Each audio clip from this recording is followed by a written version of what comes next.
Hoje saiu uma reportagem no jornal The Washington Post criticando a visita do presidente Lula à China, dizendo que Lula estaria indo na contramão do que o Ocidente faz hoje. Lula está pensando no que fez lá atrás, tentando fazer o mesmo hoje, só que sem considerar o cenário atual, Alan Gani. Bom ponto, Evandro. Eu acredito que sim, porque o mundo ele mudou muito, né? A posição da política externa norte-americana hoje é bem diferente do início dos anos 2000.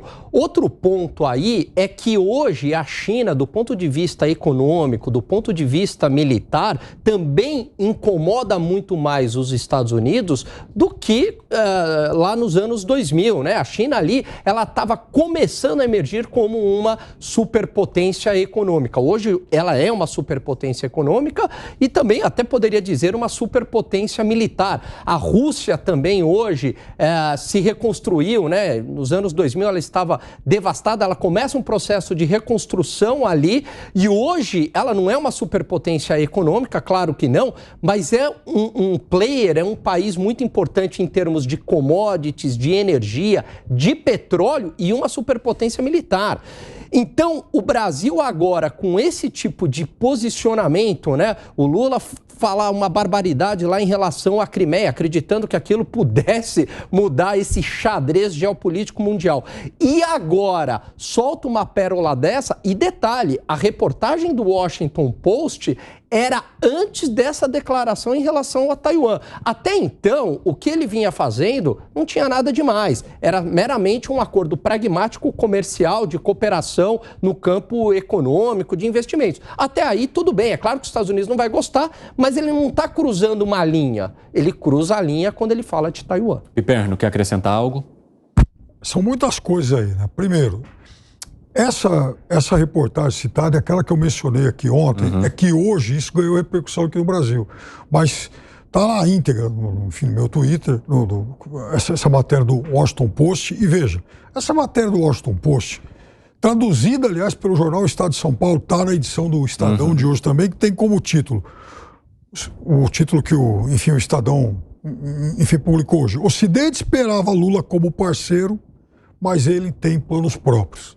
Então, a reportagem ela não é exatamente crítica, ela chama a atenção para as posições que o Lula tomou. Então cita, por exemplo, essa questão dos navios do Irã. Ela não entrou no juízo de valor, isso é bom, isso é ruim. Ele falou, ó, o Brasil, do presidente Lula, fez isso, isso, isso. E aí, no longo texto, menciona ações aí do governo brasileiro, o fato de que outro dia visitou o Biden, mas também o Brasil considera que não foi, digamos, devidamente recompensado nessa viagem. Uma boa viagem. E é um fato, houve lá um apoio à luta democrática do governo brasileiro, a reação ao 8 de janeiro, a questão ambiental, vamos voltar a contribuir com o Fundo Amazônia, vamos, quem sabe, dar 50 milhões de dólares depois que o Congresso aprovar e tal, bacana, ponto, tchau. Não houve, né, digamos, o apoio maior que o Brasil gostaria de ter, enfim, recebido. Porque também os Estados Unidos consideram o Brasil um aliado natural, até por questões de cultura ocidental, por valores democráticos. São valores muito diferentes daqueles que a China exibe, isso é fato. China é uma ditadura. China é uma superpotência econômica, mas ela é uma ditadura. Então, o que eles falam aqui de que o Lula, de fato, está olhando para o Brasil e não exatamente para cortejar esse outro lado, é verdade. O Brasil tem que agir com altivez. Olha, o Brasil teve no governo militar, no período Geisel, que talvez tenha sido o período do ciclo militar mais parecido com o que a gente encontra no Lula, tinha lá a doutrina do pragmatismo responsável nas relações exteriores, ministro Azeredo da Silveira. Naquele momento, por exemplo, o Brasil bate de frente com os Estados Unidos para fechar o acordo nuclear com a então Alemanha Ocidental.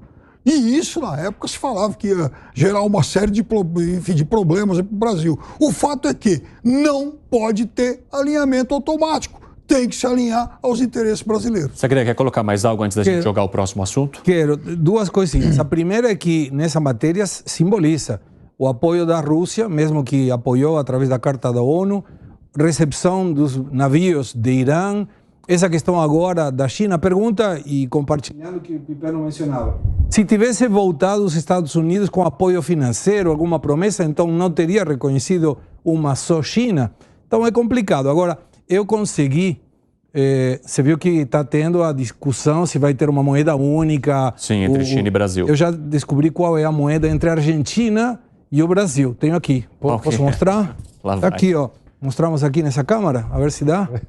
Vai aproximando. Aqui, olha ó. lá. Um peso muerto.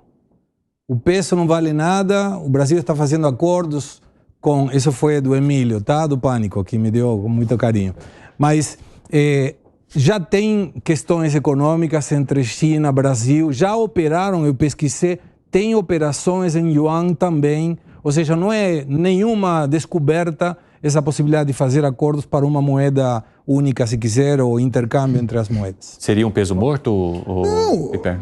vale como piada, do ponto de vista prático, né?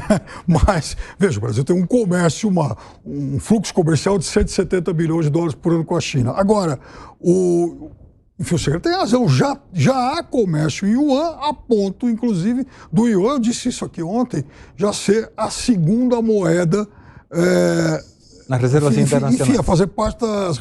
Exatamente. Isso. O dólar com 80%, o yuan com 5%, o euro com 4%. O Brasil tem mais reservas em moeda chinesa do que hoje do euro.